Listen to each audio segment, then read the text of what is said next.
আসসালামু আলাইকুম এভরিওয়ান। আজ হলো রমজান মাসের ডে 11। দেখতে দেখতে 11টা রোজাও কমপ্লিট হয়ে যাবে মাগরিবে নামাজের পর।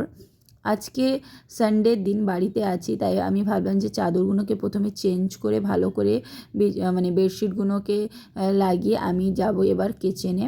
বাই দ্য ওয়ে, তোমাদের সাথে আজকে শেয়ার করতেই ভুলে গেলাম, আজকে হলো ইফতার পার্টির একটা গেট টুগেদার। দিদি জিজু মানে আমার ননদ নন্দাই সবাই আজকে বাড়িতে আসবে, তাই সকাল থেকে রান্নার একটা তোড়জোড় শুরু হয়ে গেছে। আজকে প্রথমবার এত কোয়ান্টিটির আমি চিকেন বিরিয়ানি রান্না করছি, ফার্স্ট টাইম।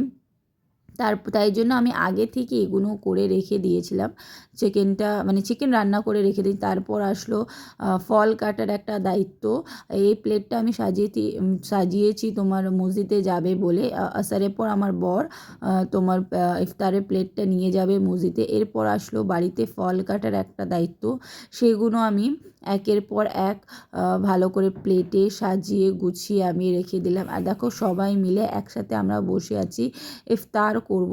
তারপর মাগরিবে আজান হলো, তারপর সবাই মিলে আলহামদুলিল্লাহ আমরা একসাথে ইফতার করলাম।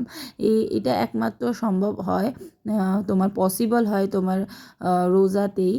তারপর নামাজ পড়ে আমি চলে গেলাম আবার কিচেনে। চিকেনটা তো করে রেখে দিয়েছিলাম। তারপর ছিল লেয়ারিং করা। তারপর একের পর এক আমি লেয়ারিং করলাম আস্তে আস্তে। কিছুটা ভুল ছিল, তারপর মেজমা একটু গাইড আমাকে করে দিল। তারপর রেডি আমার চিকেন বিরিয়ানি।